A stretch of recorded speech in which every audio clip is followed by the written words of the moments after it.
박수 올려 드립니다.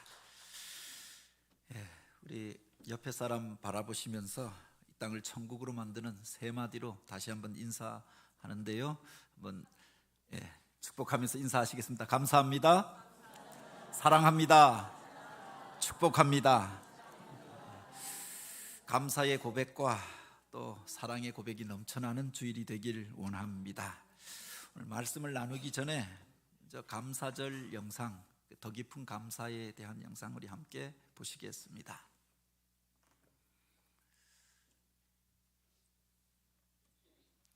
감사절 영상 우리 함께 보시겠습니다.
우리 감사 주일을 지나면서 우리에게 주신 것으로 인하여 감사하고, 얻게 된 것으로 인하여 감사하고, 누리는 것으로 인하여 감사할 뿐만 아니라 그것을 주시는 그분만으로 인하여서도 또 감사할 수 있는 더 깊은 감사의 자리로 나아가는 교회와 성도들이 되길 원합니다. 탈무드에 이런 말이 있습니다. 이 세상에서 가장 지혜로운 사람이 누구인가? 모든 상황 속에서 배움의 태도를 잃지 않는 사람이다 라고 했습니다. 이 세상에서 가장 강한 사람이 누구인가? 자기와의 싸움에서 이기는 사람이 강한 사람이다 라고 하였습니다. 이 세상에서 가장 행복한 사람이 누구인가? 오늘 내가 가진 것으로 이 모습 이대로 감사하는 그 사람, 그가 가장 행복한 사람이다 라고 하였습니다. 누가 가장 행복한 사람입니까? 가장 많이 가진 사람이 아니라, 무엇을 이루고 얻은 사람이 아니라 그 속에서 감사하는 그가 바로 행복한 사람인 줄 믿습니다. 감사함으로 하나님이 주시는 그 행복을 누리고 또 천국을 경험하며 살아가는 우리의 삶이 되기를 원합니다. 어느 유치원에서 이 선생님이 아이들에게 감사 인사를 가르치려고 그런 질문을 하였다고 합니다. 어떤 사람이 와서 바로 어른이 나에게 좋은 것들을 선물하여 줄 때 오늘 우리가 뭐라고 인사해야 할까요? 다자로 끝나는 다섯 글자 뭐가 있을까? 아이들에게 질문하였던 겁니다. 그러니까 아이들이 손을 들고 대답합니다. 맨 앞에 있던 아이가 손을 들고 이야기하는데 감사합니다 입니다. 그러니까 선생님이 칭찬해 줍니다. 잘했다. 또 다른 말 뭐가 있을까? 그랬더니 그 뒤에 있던 아이가 대답합니다. 고맙습니다 입니다. 그래서 칭찬해 줬다라고 하죠. 선생님이 또 아이들한테 질문합니다. 이것 말고 또 어떤 말이 있을까? 그랬더니 뒤에 있던 아이가 머리를 끌적끌적 하더니 집에서 많이 듣던 말을 이야기합니다. 5글자 말이죠 하더니 그렇게 이야기했다고 하죠. 뭘 이런 걸 다 이랬다고 합니다. 오늘 우리가 언제나 좋은 것들을 받게 될 때 당연한 것들로 받는 자가 아니라 그 속에서 감사함으로 하나님이 주시는 복과 은혜들을 누리고 더 많은 것들로 또 경험할 수 있는 우리의 삶이 되길 원합니다.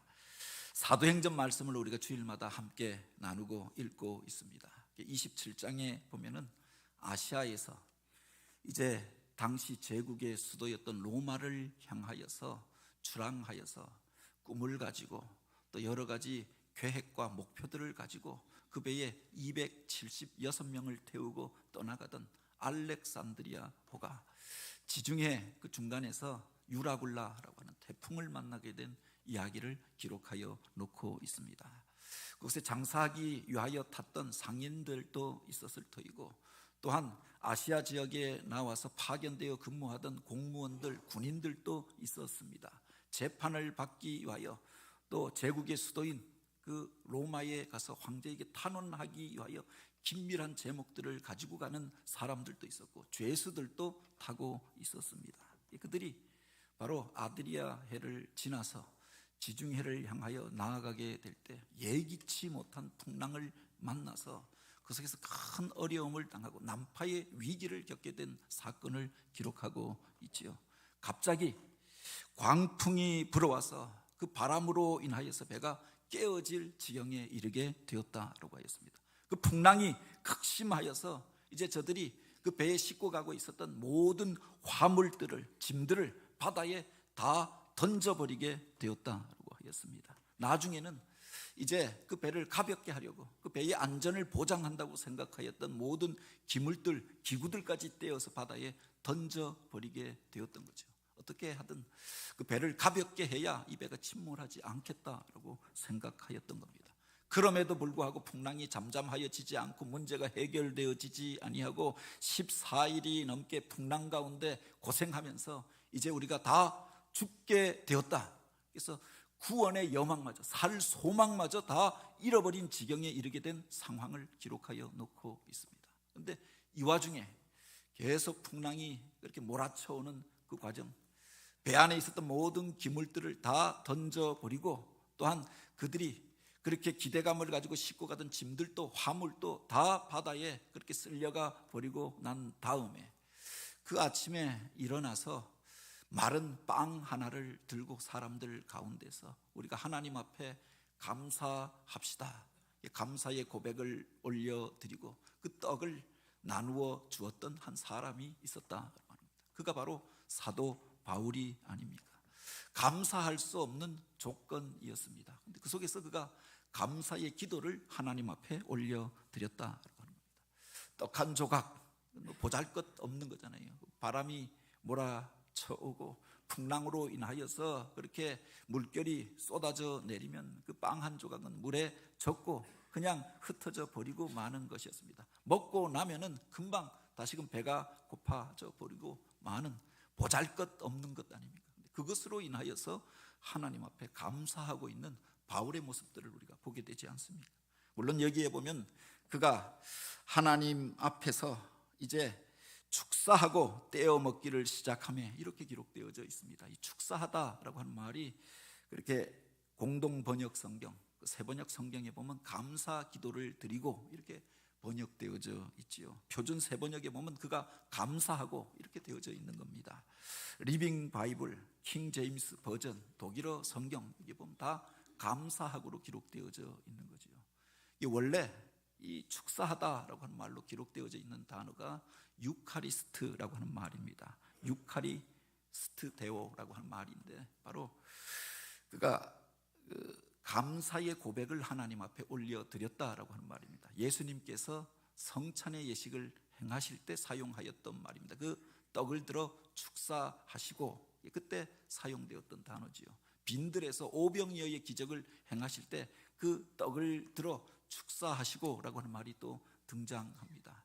축복하였다라고 하는 의미로 해석하는 것보다 감사하였다라고 하는 말로 해석하는 게 맞다라고 그렇게 대부분 받아들이죠. 감사의 찬양, 감사의 고백 그렇게 해석되어지는 단어입니다. 풍랑이 여전히 일고 있는 바다 가운데서 그 모든 것들을 잃어버린 자리 가운데서 마른 떡 하나를 들고서 사람들 앞에서 감사의 고백을 올려드리고 감사의 찬양을 올려드렸다라고 하는 겁니다.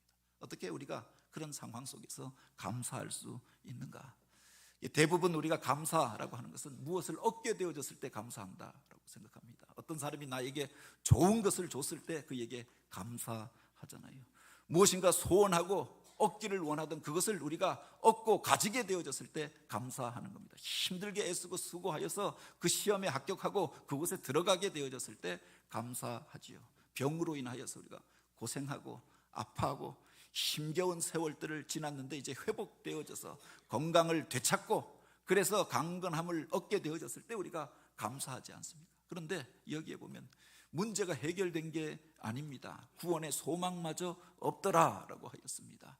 그 배에 싣고 가던 모든 화물을 그들이 바다에 다 쓸려 보내고 잃어버린 상황이었다라고 하는 겁니다.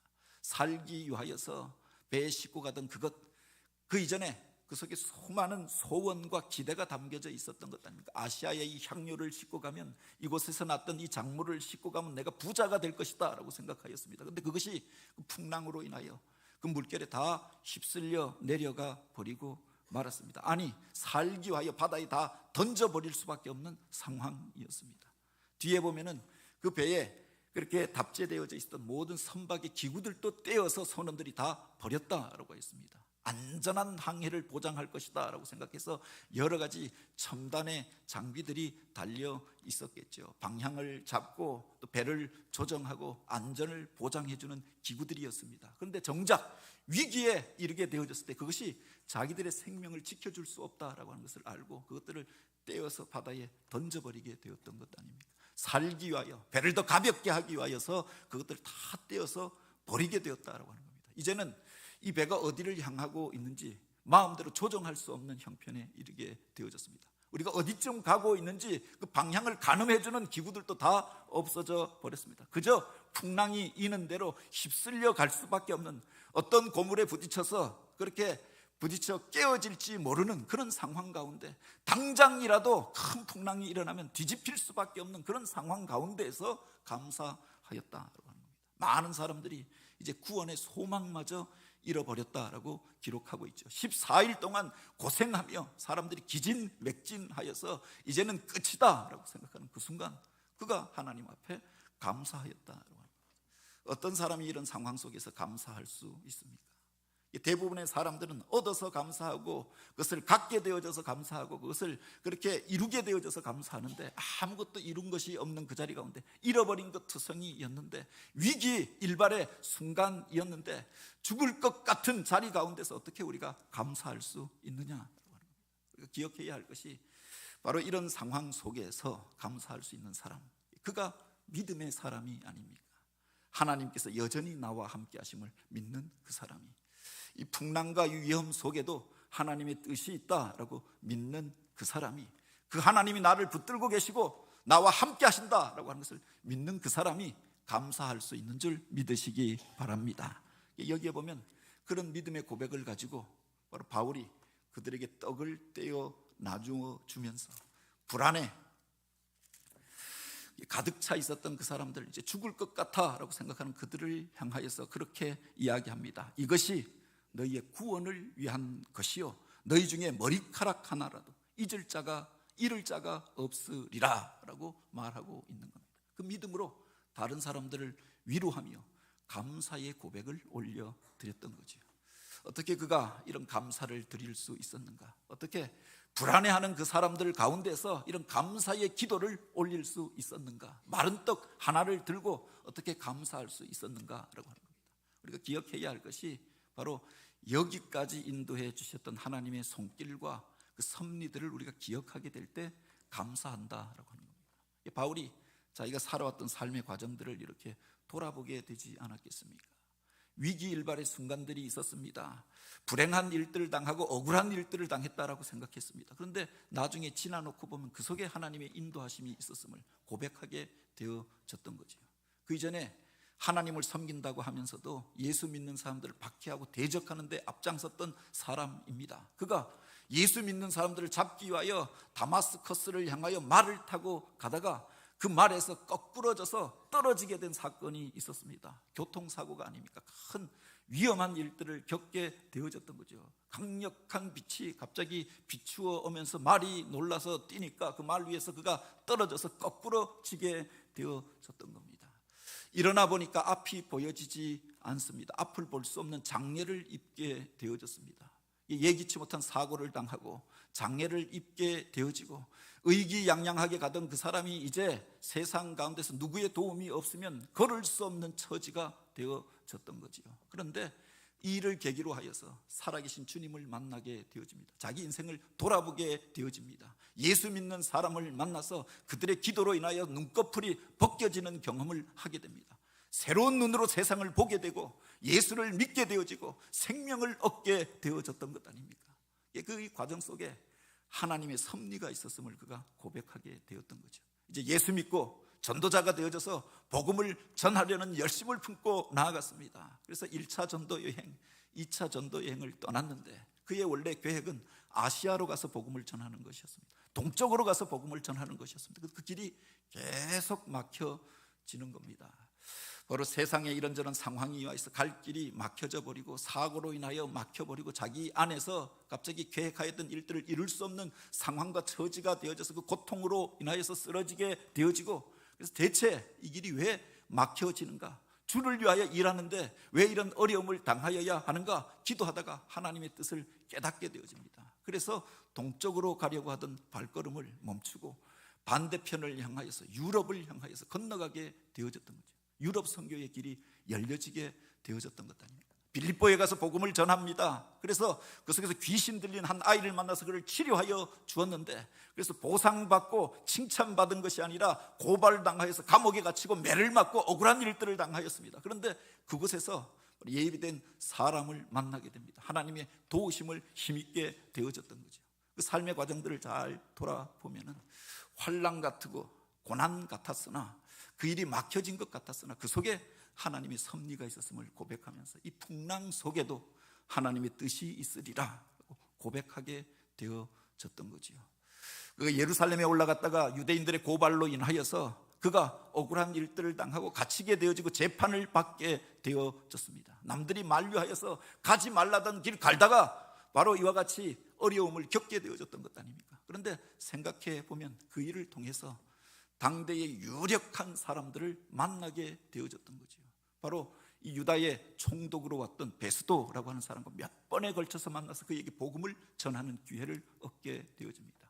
베릭스라고 하여 그곳에 새로 부임하였던 총독을 만나서 그에게도 복음을 전하게 되어집니다. 평생을 살면서 한 번도 만날 수 없을 것 같았던 그 땅의 왕이라 일컬어지던 헤롯 아그리빠를 만나서 그에게 복음을 전하고 그에게도 예수를 전하는 기회를 갖게 되었다. 억울한 일들을 당한 것 같았으나 그 속에 하나님의 섭리가 있었음을 고백하게 되어졌던 거죠. 평생 꿈꾸고 기도하였던 로마로 가는 길이 열려지고 황제 앞에 나아가서 복음을 전할 길이 열려지기를 소원하였습니다. 그런데 이 일을 계기로 해서 로마로 그가 가게 되어졌던 것 아닙니까? 지금까지 살아왔던 삶의 과정들을 돌아보니까 환난 같았고 끝나는 것 같았고 막혀진 것 같았으나 그 속에 하나님의 섭리가 있음을 깨닫게 되어졌던 거죠. 바로 이 풍랑 가운데서 아마 처음부터 그가 그렇게 하였던 것이 아니라 이 과정 속에서 지나왔던 삶의 과정들을 돌아보면서 이 속에서도 하나님께서 나를 인도하실 것들을 그가 깨닫고 이제 그들 앞에서 일어나 감사의 고백을 드리게 되었던 거죠. 뿐만 아니라 지금 모든 것들을 잃어버린 것처럼 보여졌습니다. 명예도 잃어버리고 이제 미결수의 신분이 되어져서 재판받으러 끌려가는 죄수의 모습이었습니다. 그러나 그 속에 하나님께서 지켜주신 것이 있지 않았습니까? 풍랑이 일어나서 화물도 잃어버리고 모든 짐들이 다 바다에 쓸려가고 모든 걸 다 잃어버린 것처럼 보여졌습니다. 14일 동안 고생하였습니다. 그런데 남겨진 것이 있었잖아요. 가장 소중한 생명은 하나님께서 지켜주셨던 것 아닙니까? 그 풍랑 가운데서 그 위험한 일들 가운데서 지켜주셨던 그 하나님의 섭리와 손길을 기억하게 될 때 감사하였던 거죠. 이 본문이 시작될 때 항해를 시작하였던 사람들이 276명입니다. 그런데 그 뒤에 보면 그들이 다 상륙하여 구조되었더라라고 했습니다. 그 앞에 함께 모여서 떡을 떼었던 사람들이 276명이었다 기록하여 놓고 있지요. 모든 것들을 잃어버린 것 같았지만 그 중에 가장 소중한 생명이 지켜지고 그 생명을 보존시켜 주셨던 그 하나님의 은혜를 기억하였던 거죠. 모든 걸 다 잃어버린 것처럼 보여졌습니다. 그런데 그 풍랑 가운데서도 남겨진 빵이 있고 떡이 있어서 그 아침에 저들이 함께 그 떡을 떼게 되어졌던 것 아닙니까? 바로 그것으로 인하여 일용할 양식을 주신 그 하나님으로 인하여서 그들이 감사하게 되었다. 오늘 우리 가운데 모든 것을 잃어버렸다라고 생각하시는 분들이 있습니까? 우리들 가운데 남겨져 있는 그것으로 인하여 가장 소중한 그것을 남겨주신 그 하나님의 은혜로 인하여서 감사할 수 있는 그런 절기가 되길 원합니다. 또 한 가지 감사는 앞으로 행하실 그 하나님의 일들을 기대함으로 감사했다라고 하는 겁니다. 여기까지 인도해 주셨던 그 하나님께서 이제 나를 통하여 이루실 일들을 바라보면서 믿음으로 감사하였던 거지요. 환난의 자리 가운데서 주님께서 그에게 나타나셔서 약속하시지 않았습니까? 내가 예루살렘에서 저들에게 복음을 전한 것처럼 로마에 가서도 복음을 전하여야 하리라. 죽을 것 같은 위기 가운데서 이 약속의 말씀을 주셨습니다. 그리고 그 이후에 진짜 그렇게 하나님께서 인도하시고 로마로 가는 배를 타게 하셨던 것 아닙니까? 지금 풍랑을 만나고 위험한 지경에 이르렀지만 그 언약하신 주님께서 이 일을 이루실 것을 믿고 감사하였던 거죠. 내가 황제 앞에 나아가서 가이사 앞에 나아가서도 이 복음을 전하여야 하리라. 그에게 약속하여 주신, 그를 통하여 맡겨주신 사명이 있었잖아요. 일들이 이루어질 것들을 믿고 감사하였던 것 아닙니까? 그 풍랑 가운데 그를 향하여 내가 죽지 않고 살아서 가이사에게 가서 복음을 전하게 되리라 라고 약속하십니다. 이 일을 통하여 이 배에 타고 있는 모든 사람들이 내 앞에 나오게 될 것이다, 이 말씀을 주셨던 것 아닙니까? 그가 앞으로 행하실 하나님의 일들을 바라보면서 일어나서 감사하게 되었던 거지요. 마음속으로 감사하고 끝날 수도 있었습니다. 생각해 보면은 하나님이 살게 해 주실 것이다, 하나님이 도와주실 것이다, 그냥 마음으로 믿고 끝날 수도 있잖아요. 근데 왜 굳이 일어나서 사람들 앞에서, 이건 또 다른 퍼포먼스가 아닙니까? 그 마른 떡을 떼어서 사람들에게 나누어 주고 먹으라, 그들을 안심시킵니다. 그리고 바로 이 일은 하나님의 구원을 위한 일이니 너희 중에 머리카락 하나라도 잃어버릴 자가 없으리라 담대히 선포하였던 거죠. 오늘 우리가 내 이웃들에게 왜 담대하게 이런 말을 하지 못합니까? 사실은 믿노라고 하면서도 확신이 없어서가 아닙니까? 하나님께서 꿈을 통하여서 보여주셨는데, 하나님이 약속의 말씀을 주셨는데, 내 마음속에 이런 마음을 주셨는데 확신이 없어요. 괜히 이런 말을 했다가 그대로 되어지지 아니하면, 실수하면 어떻게 하나? 확신이 없으니까 나만 믿으면 되지, 내 믿음 지키면 되지, 이렇게 끝나버리는 경우가 얼마나 많이 있습니까? 그런데 바울을 통하여 하나님이 행하실 그 일들을 바울은 바라보고 있었던 것 아닙니까? 이 일을 통하여 저들이 구원함을 얻고 저들이 내 앞에 나오게 될 것이다, 이 약속의 말씀을 믿고 그들 가운데, 위기의 순간 가운데 그들의 마음이 가난하여져 있을 때 그 모든 사람이 이제 똑같은 상태가 되어졌던 것 아닙니까? 처음 배를 탈 때는 부자도 있었고 가난한 사람도 있었습니다. 지휘관도 있었고 그 밑에 부하로 그 명령을 따를 수밖에 없는 사람들도 있었습니다. 그 배에서 전문가라고 하고 그 배의 모든 것들을 주관하던 사람도 있었고 지형과 지리에 밟던 사람도 있었습니다. 그런데 풍랑이 일고 나니까, 그 배의 모든 기물을 다 뜯어내고 나니까, 싣고 가던 화물을 바다에 다 던져버리고 나니까 그 배에 타고 있었던 모든 사람들이 다 똑같아졌잖아요. 14일 동안 풍랑 가운데서 뒤흔들리고 나니까 모두 가난한 심정이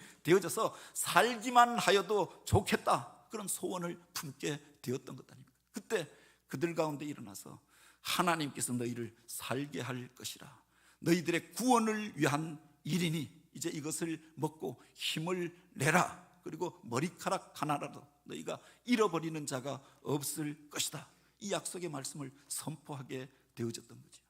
사람이 마음으로 믿어 의에 이르고 입술로 시인하여서 구원에 이르게 된다라고 하였습니다. 마음으로 믿는 것도 중요하지요.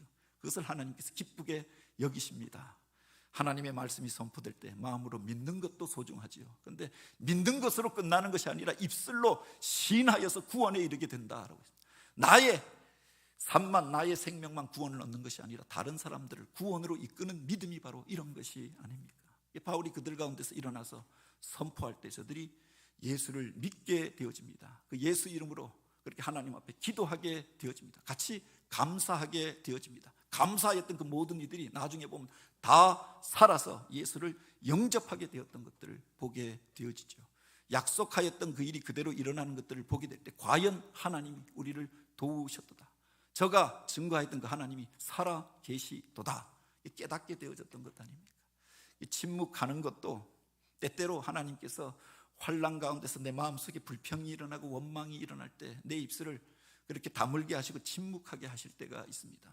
그러나 하나님께서 우리에게 확신 주실 때 담대히 선포함으로 그 능력을 경험하고 그 기적을 체험하는 자로 쓰임받는 저와 여러분이 되길 원합니다.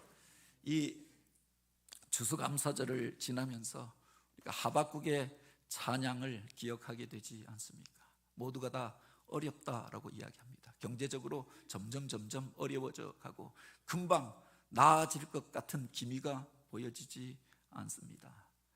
고물가로 인하여 많은 사람들이 고생하고 있고 환율도 올라가고 금리도 올라가고 그래서 은행에 돈 많이 넣은 사람들은 좋을런지 모르겠습니다. 그런데 바로 대출을 받고 이자를 갚아가는 사람들은 점점 더 힘들어져 가는 것.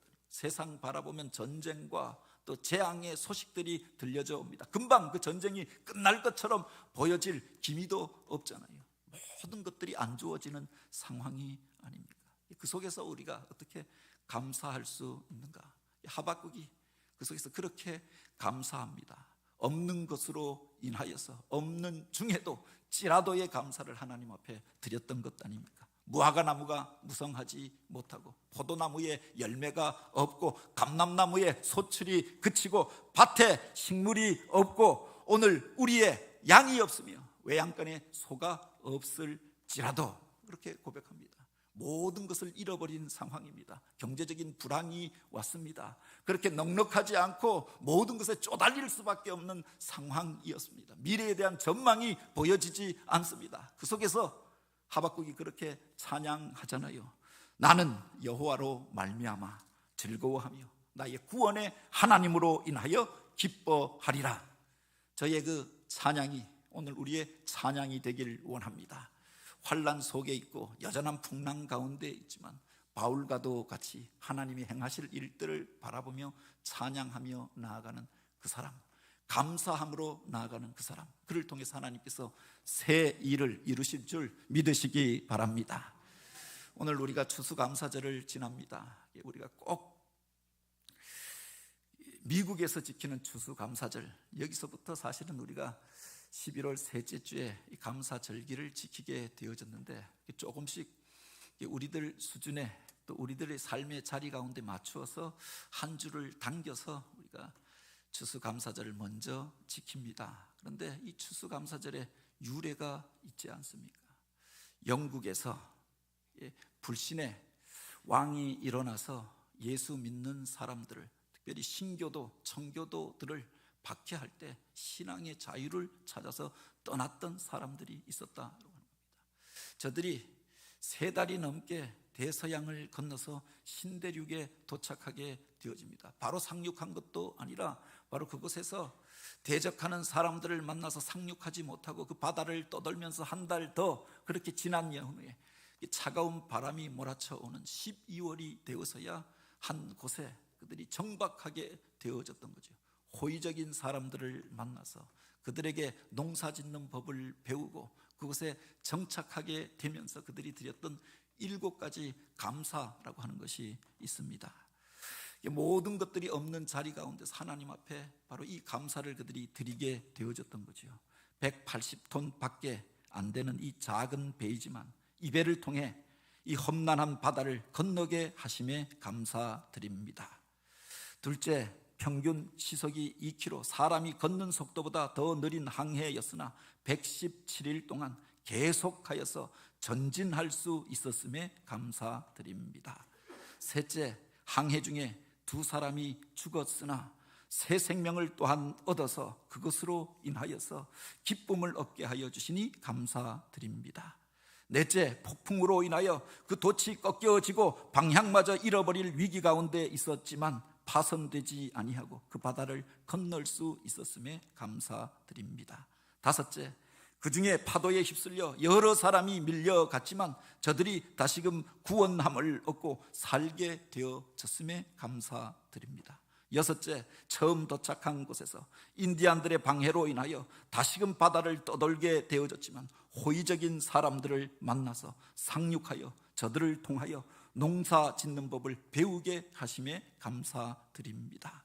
7번째, 3달 반을 험한 항해를 하였지만 단 한 명도 과거로 돌아가자라고 말하는 이가 없었음에 감사드립니다. 7가지 감사를 하나님 앞에 올려드립니다. 없는 중에 차가운 바람이 몰아치는 그곳에서 하나님 앞에 감사의 고백을 드리고 황무한 땅을 개척합니다.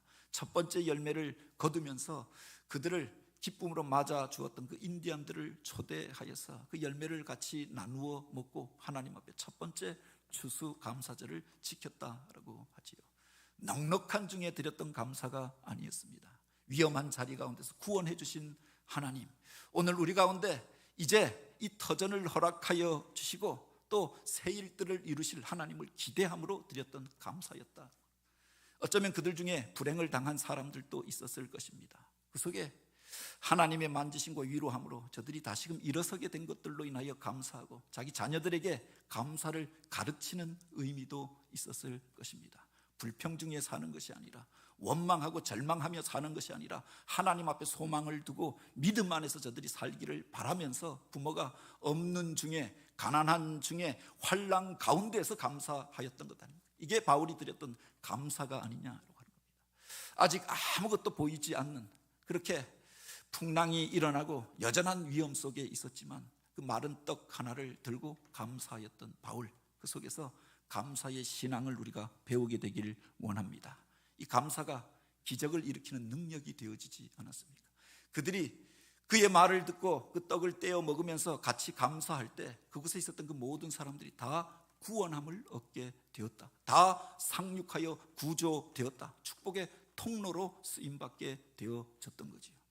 그 속에 하나님의 깊으신 섭리가 있었던 것 아닙니까? 그들이 단지 사는 것으로 끝난 것이 아니라 그들이 상륙하였던, 그래서 바로 난파되어져서 이르게 되었던 그 섬에 살고 있었던 사람들에게, 토인들에게 복음을 전하여서 저들도 예수를 알고 믿게 되었던 거죠. 그냥 항해하던 자리로 갔으면 그것은 여전히 복음을 알지 못하고 예수를 알지 못하고 미개한 자리 가운데 머물러 살 수밖에 없었을 것입니다. 그런데 바로 그 바람으로 인하여 그 배가 바로 그곳에 이르게 되어졌을 때, 그 섬에 이르게 되어졌을 때 저들을 만나고 저들에게도 복음이 전파되어졌던 거죠.